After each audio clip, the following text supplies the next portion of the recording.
Abusia enanso mema wakọ aba kenwe ni maka akyere wo se hahama nsa asase so die se nsa ye ne da so wo ho bebre die da bia ye besua de foforo ene ye besua bibia afa bokoboko ho yesa no na ye nananom ya bekwan a wo ma ye kotete ni abetwitwa gu abekwan se ye wo ho na ye nkurokuro kokwa na yakotete ni abetwitwa afra wo nuane na enwanwansa mo na ho ye fe na ye nso saa time da bia na ye brum onua se wo ba ana wa wo mu asthma ni wudi eba wonya home a wada roma titi ahaban bie abra aba denden ayo ho hwie nyeye no na we na mene na monyam ka osuru ni se wo ya saa eni gina kra asthma attack na beti akọ na be ye wonwanwa saa nso na me ka biem se wo ye bia wo di aya basa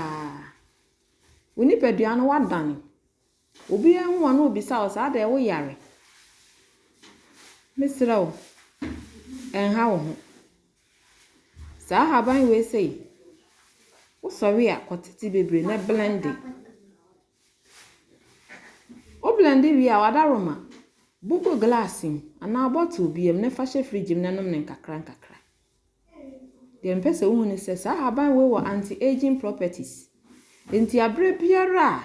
wo benom no na wo wedie usu unipadua na dan na wa ya akwala akra maka kire wo me ka asama kire wa enye de matio ni mum de maso ahwe obroni tried and tested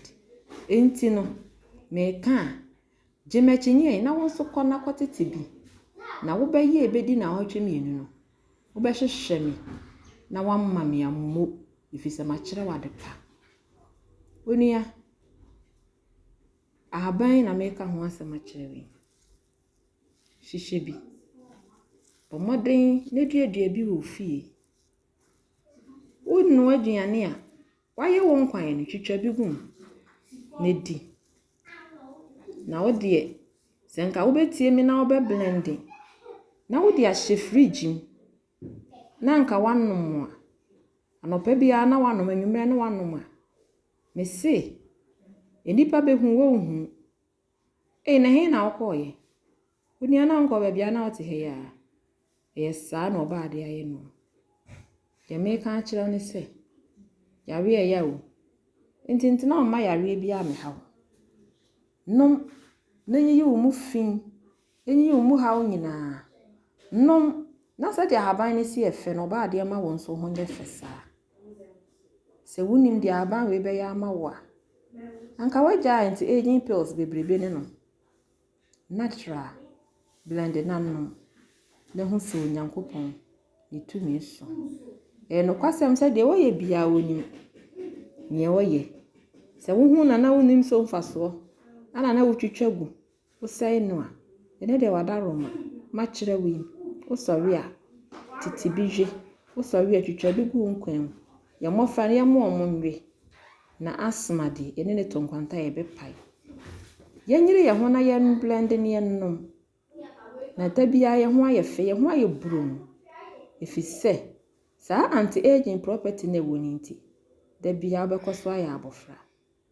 na nipa hu a wani bebro na adwen be ye won wonenam ye nkrofo operation ahodo ni bi nenso e onyame ana asiesie wo nti next time be hu bokobogo